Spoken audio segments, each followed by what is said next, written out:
Hello, I'm Amber Benton, Program Director at the Stecoah Valley Cultural Center. Recently, I had the opportunity to sit down with the Kruger Brothers and talk about their experience playing at Stecoah over the years. My name is Amber Benton, and I'm the Program Director here at the Stecoah Valley Cultural Center.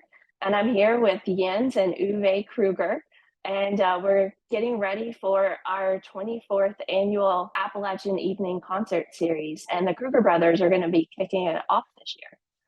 So welcome. Well, welcome, Amber. It's great to be on your program here. And it's interesting for us because, you said 24th, and I'm not sure if we were on the first one or the second one, when it started, but we've been with the program for a long, long time, and we usually, sort of end the season. And this year is a special year. We kick it off. So that's interesting. Yeah. I wanted to start off the year with you guys because I feel like just the build of the season, and I'm thinking next year is actually our 25th anniversary. And I've just been thinking about, bookends and kind of the history of who's been here.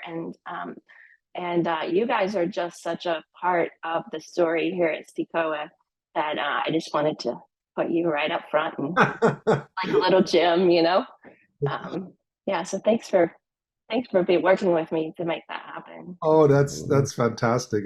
We're just, Stecoah is a very special place, also Jeremy, who also helps us set up, he became a friend over the years. So we're just glad to come back every year. It's like a family reunion, you can say, because we know so many people now, and it's just a great little thing to do for us. It's a wonderful place to play. Yeah. It felt like a family reunion back in the green room when I was here last time. If you can remember, like what your thoughts were, or what the experience was like the first time that you guys came out to play in Stecoah, or in those early years, like what was it about Stecoah that you enjoyed, and why did you keep coming back? What first pops into my mind is, our mom was a kindergarten teacher, and I still remember when I first came backstage. It still had some of that daycare stuff up, and it felt a little bit like going back into a school that was still running, because I think they still had some going on. And then when we played, we had a full house. We did a nice sound check, and everything was good. But then we took a break, and after the break, there was only a few people left in the hall. Everybody left. And it was kind of, we sometimes tell that story, it felt really strange, so said something must have been not pleasing to people. So after the show, we were like saying, they're sorry that we somehow we tried our best, but we couldn't keep the people here. Said, oh no, don't worry, there were just we had a bus here from the old people's home. And they all had to go home. Somebody forgot the medication and stuff, so they all had to leave. And so there was, but that was just 1 year. Yeah, I don't know. There was never a bus like that ever again. No.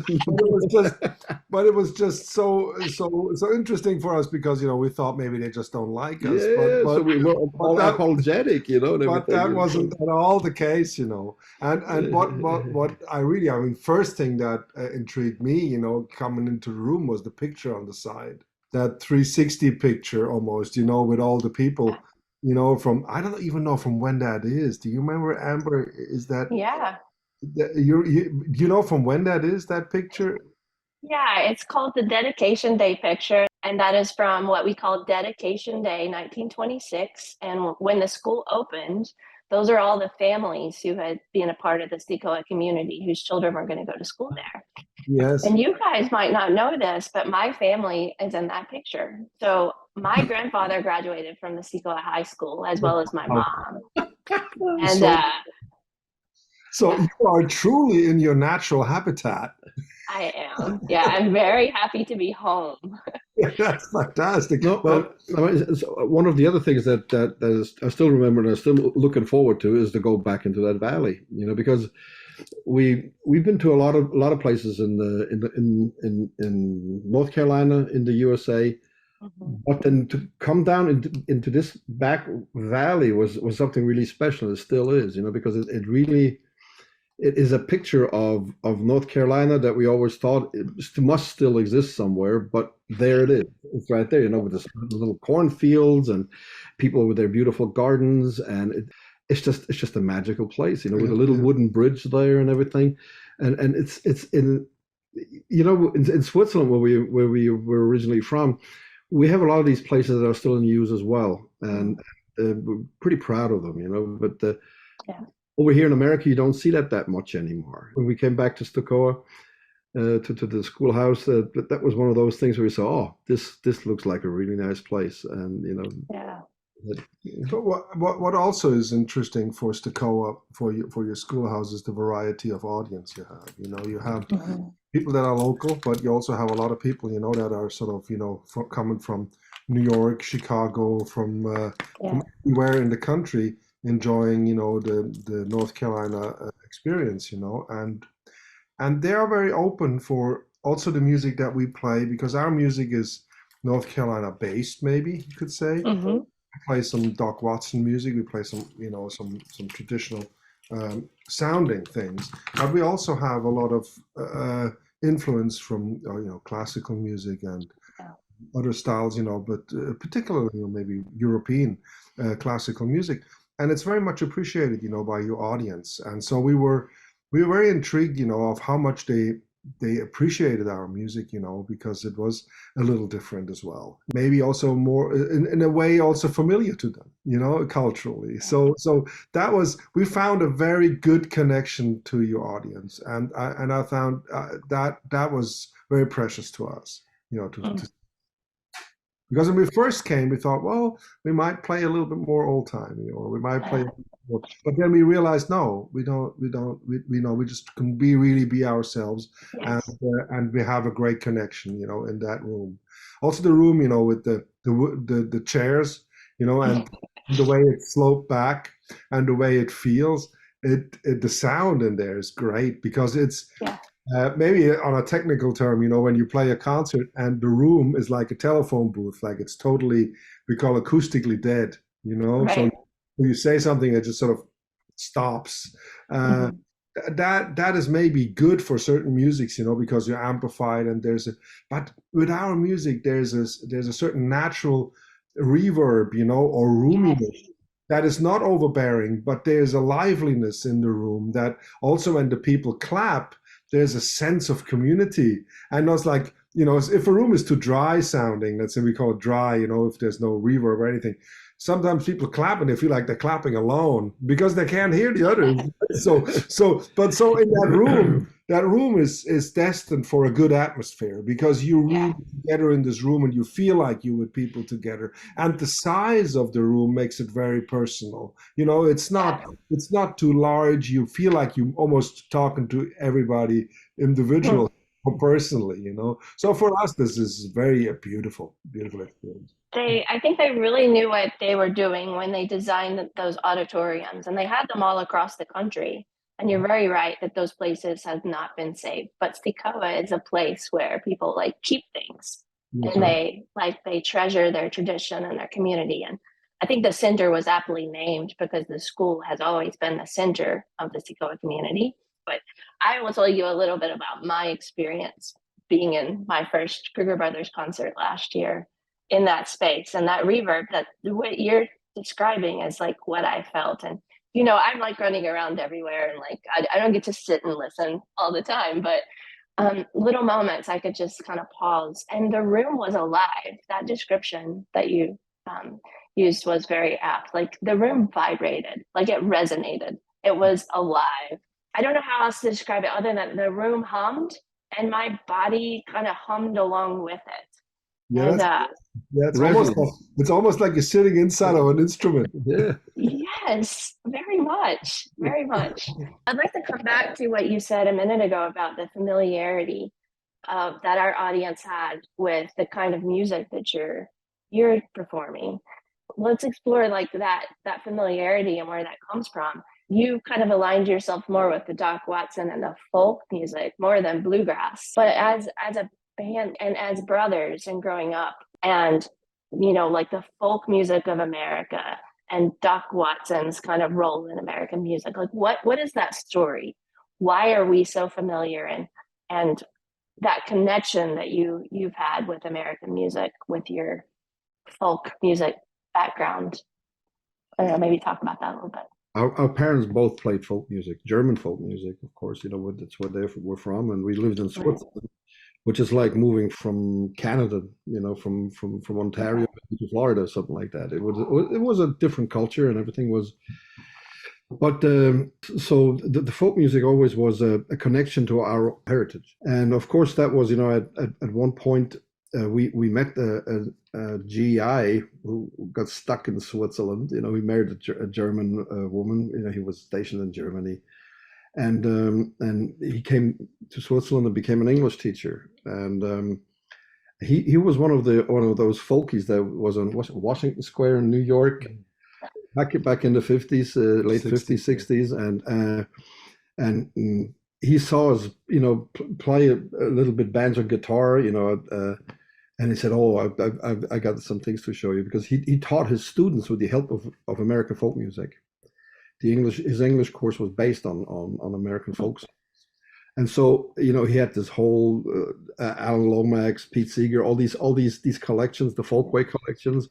He had stacks of those records, and our dad got us a tape recorder, which was a pretty big thing back then, to have a cassette recorder, and so we had copies of those recordings, and we started listening to that music, and we found so many similarities between the northern German folk music. It's not Bavarian folk music, not Oompa music. It was different.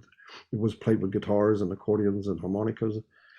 But we found so many similarities between the German folk music and the American folk music but the American folk music just had a little bit more sprite to it. It had swing to it. And it sounded very sincere. And my dad made sure that we would understand what we were saying. So I had to translate the words. And John B. McCarthy was his name, the teacher.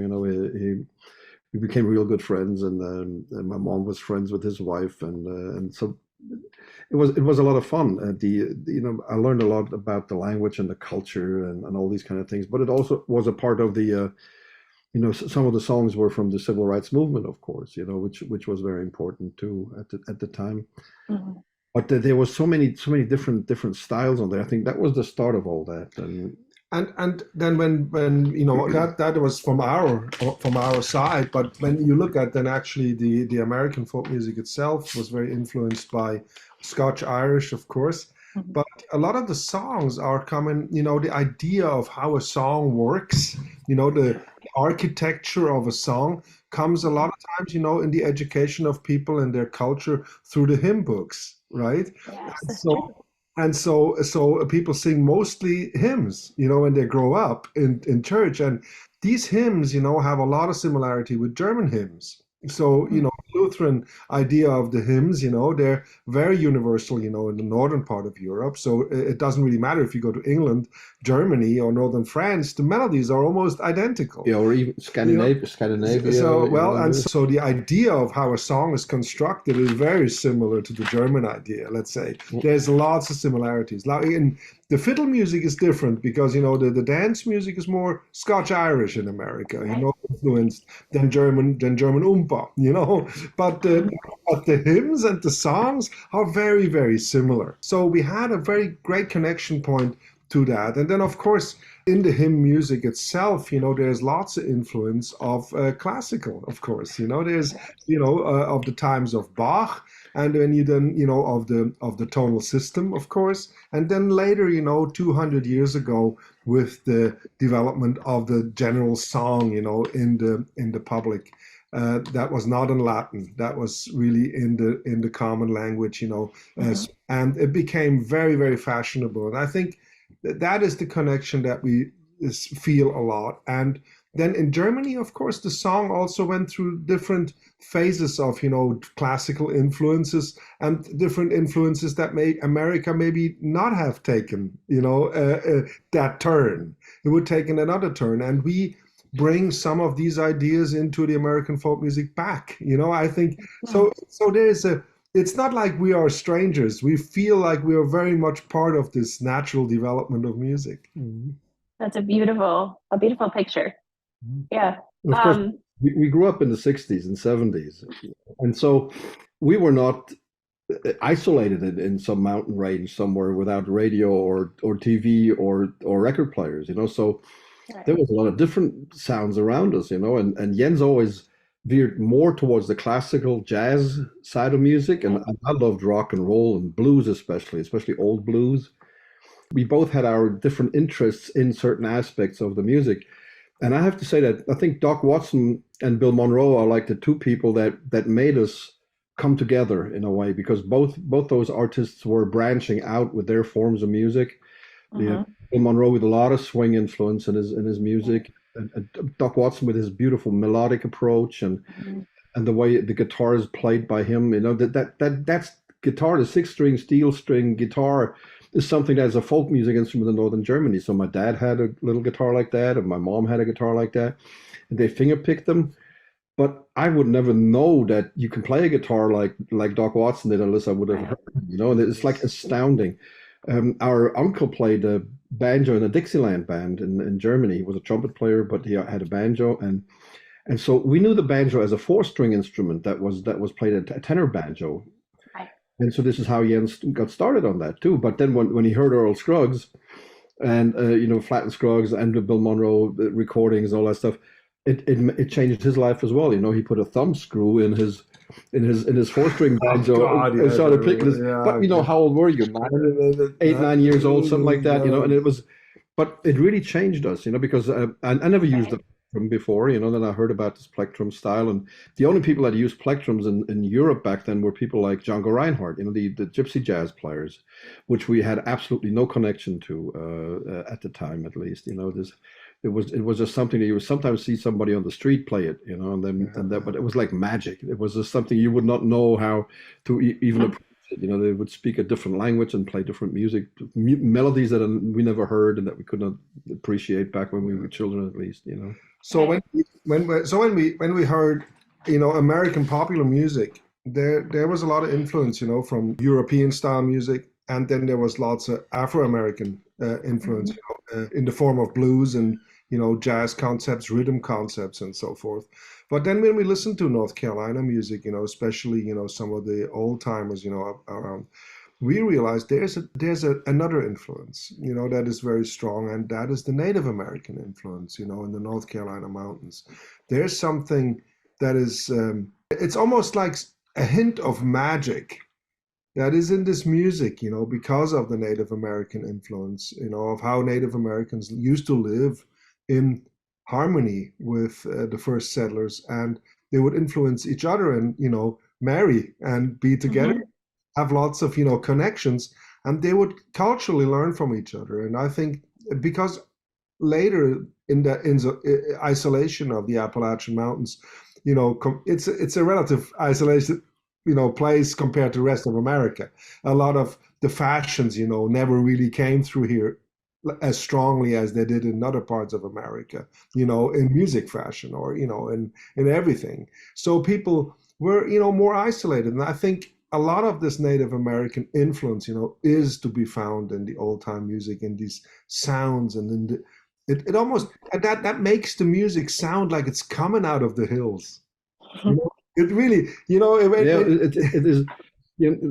When the white settlers came, when they came out west, wherever they came with an attitude of conquering, with bringing their own culture and not taking any notice really of the culture that was already here. And here in the mountains of North Carolina, I think a lot of these things that Native Americans had in their way of thinking had survived, like the connection, what Jens mentioned, the connection between the earth and the human being. Our souls basically are connected to the land, to the forest, to the woods, to the ground, to the air, and these totally different concepts of looking at life and looking at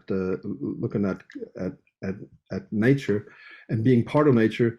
That was something that was essential for survival here in the mountains, and we can still feel those remnants of those things here, and the mountains really breathe that music in a lot of ways. A lot of those things, you know. Yes, there's certain things, you know, like we always say, like in there's in the musical form, you know, of Native Americans, it's very different, you know, than our European way of looking at a piece of music. There's a flavor in there that's nowhere else to be found, and I think that partially of that is contributed to the Native American influence, because and I think that's part of the magic of this, also the music, you know, of the culture. You know, there's a and well, anyway, we may be talking too much. And, you know, also like the name Stecoah, meaning the Cherokee language, the name for Stecoah means little place.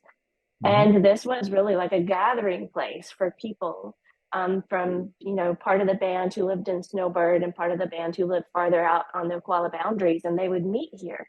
That's right. And that pattern of living still happens today between the Eastern bands who live in Snowbird. When they gather with the people from, you know, on the Cherokee Reservation, they often will still gather here and meet here at the center for their classes. I heard about that. I heard about that. And When we go up here at 421, we have a place called Trade. It's just across the border.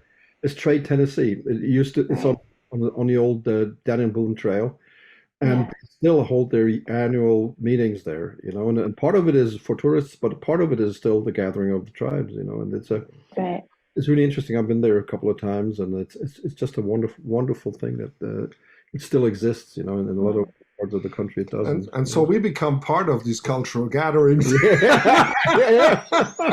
You know, coming from Europe, you know. Yeah, but you know, Zurich, there's a museum for Native American history, and it's one of the largest in Europe. And so the Swiss always had a certain affinity to that. That was not in a conquering matter, but more of a studying the ethnologically studies, you know, about this. Yeah. So we had a lot of people come over from America since I think the 1920s, and giving lectures about American Native culture. And so we have a lot of people over in Switzerland that were very interested in this, like Freddie Zemp and people like that. You know, yes, but you know, I tell you something, Amber. Yes. There's one beautiful thing, you know, and when in New York, you know, they hired Dvorak to write the Ninth Symphony, and so he came from you know from Prague, you know, from near Prague, Czech Republic, then you know, so he would come and become the first music director of the opera in New York and write the Ninth Symphony, and he said, well, I'm going to call it From the New World. And in order to, and so he said, if Americans want a music from the New World, I'm going to build it on the themes of Native Americans. So he went out to Native Americans and, you know, was writing down these themes. Da da rum bum bum ba ba dum bum bum, and all these themes, you know, from the Ninth Symphony, they're all Native American themes. But of course, in those days, he would never tell anybody. You know, he would not publicize that because that would not have gone over well. But I thought that was a very brave and very bold and beautiful step to actually create one of the most wonderful symphonies the world has ever seen. And it's called From the New World, you know, by Dvorak. I think there's all these themes that later have been used for movie themes and all kinds of things. And I think that's a beautiful story, you know. And I think a lot of these little themes, you know, are also part of Doc Watson's music, Clarence Ashley's music. And let's not forget the influence of one particular Native American musician who lived here in North Carolina, who taught Earl Scruggs basically how to use a three-finger style banjo playing. Johnny Wisnant was his name, and he was Native American. So and he lived down towards Morgan somewhere. He helped a lot of people, and he played before pretty much everybody else, you know, Johnny Wisnant. But anyway, we've been on this subject for so long, but I just think, you know, we could talk about this forever, and I think it's very interesting.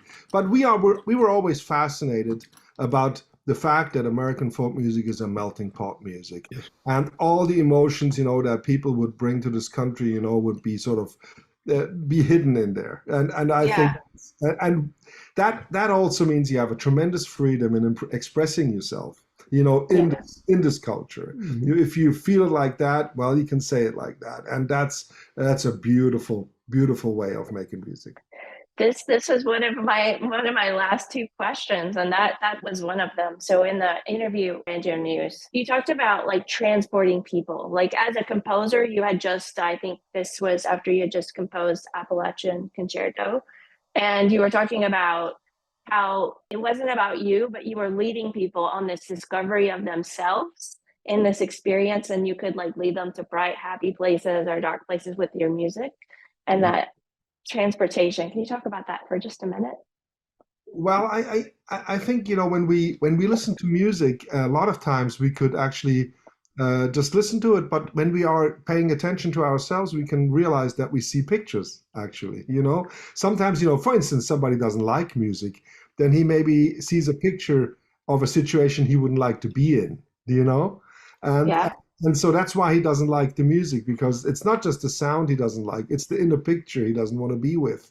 And so I realized that composing has a lot to do with helping, create certain inner pictures, and so if a music is too complicated, let's say, there's too many notes coming at once, that you can't follow, it's very hard to be with the music. And what I always appreciated about, the music that influenced me greatly was that there was a thread that I could follow more or less easily, but the music around it and how it was built was immensely complex and diverse, and it would give me a chance to see all kinds of things. And I think this is what I always try, not to lose people by being overly irritating, and but still be very complex and rich, in the harmony structures, in the developments of the themes, and so on. And I think that's and then if people can really follow that, like an inner movie, I think that's a great experience. Not that I would say I'm always successful with that, but this is my really great aim. That's because that's what music does with me. It can take me to a place where I like to be. Just explore things and feel things that I usually wouldn't feel. Right? Yeah. Maybe I just want to mention, of course, how music, you build it and they come, right? This is something that we do together, the organizers and the musicians. We made an event, but we create the community.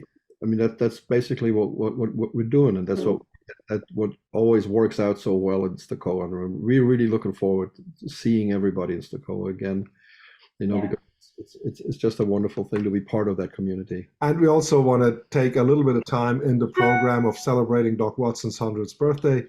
So we're gonna have a few songs that we interpret, because we played quite a few shows with him together, and he was a good friend of ours.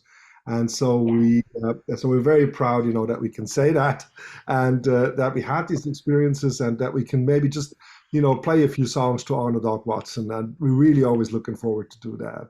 Mm-hmm. That's lovely. Yeah, we look forward to that as well. So everybody come back out June 24th. We'll have the Kruger Brothers here. Thanks for being with me and for being so generous with your time. Amber, that was great talking to you. Thank you. We'll see you soon. See you soon with coffee. Yes, with coffee. Take care, guys. Take care, Amber. Bye-bye. Bye. Bye-bye. This video is presented to you by the Stecoah Valley Cultural Center, located in a historic rock schoolhouse in Robbinsville, North Carolina. You can find out more information about our Welcome Center, our Artisan Gallery, and our concerts at stecoahvalleycenter.com.